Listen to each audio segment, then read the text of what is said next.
Hello everyone. Today I want to talk about how to start your business right. If you start right, you'll stay right.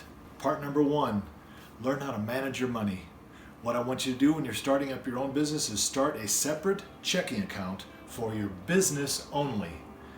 You have your personal bank account and you have your business bank account. From now on, everything that comes out of your bank account for business comes out of that business account, not the personal account. You have to start the habit.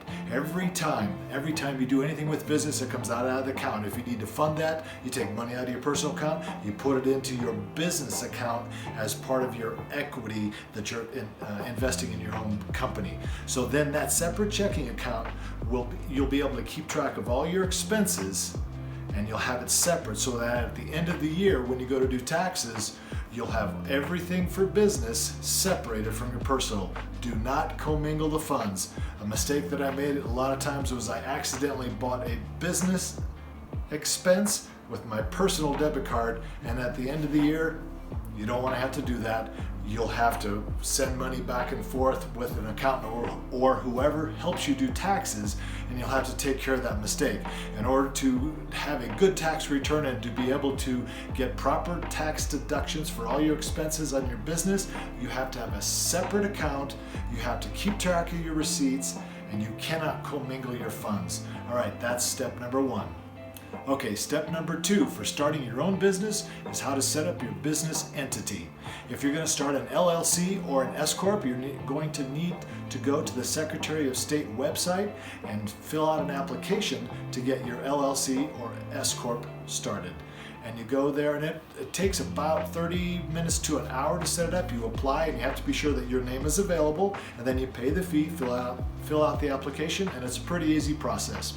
You will also need to go to a different website. I believe it's maybe the Department of Labor and Industry, at least in Colorado, and I had to apply for an EIN, Employee Identification Number, and that number is attached to your LLC or S-Corp, and that is what number is going to be used on your tax return instead of your personal Social Security number. So remember, you're keeping your business totally separate in this checking account and all of the expenses out of there, and your EIN is now going to be used instead of your Social Security number. So that's the second thing you need to do is get it registered, get your name, and get it registered with the state so that you're doing the legal thing that you need to do and it doesn't bite you later on. Step number three for starting your own business, keeping track of the money. Where's it going?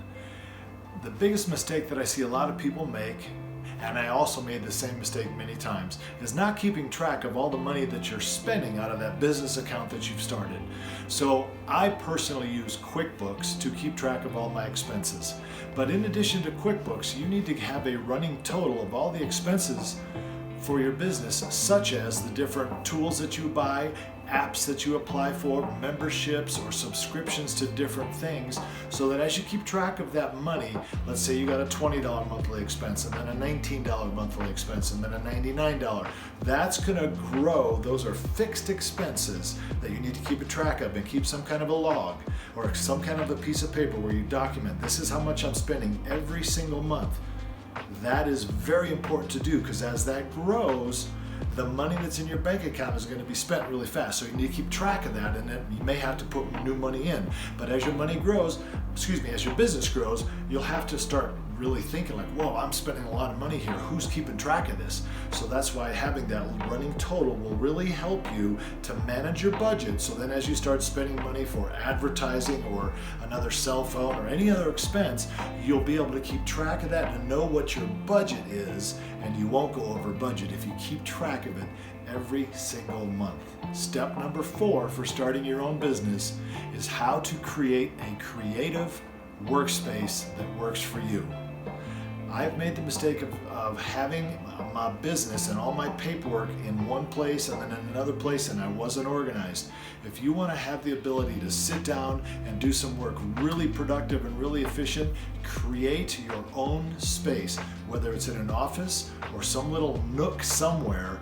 But if you just set up your paperwork on the dining room table or in the bedroom or in your car, eventually that's going to create a little chaos. Here's why I'm saying that. As you get busier, you start having to keep track of all this stuff and you got paperwork everywhere else. You want to have one space that is your space, that is organized. Because if you're not organized and you're not tidy, what happens when you go to sit down? The first thing you do is you go, oh, this is a mess.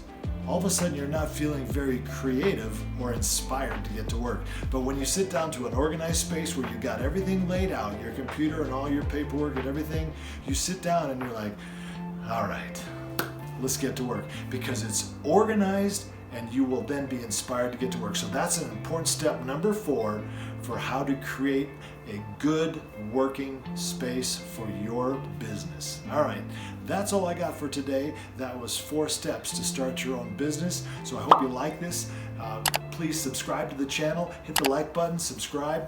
And man, I'm looking forward to putting out some more content. Thanks for being here today. We'll see you later.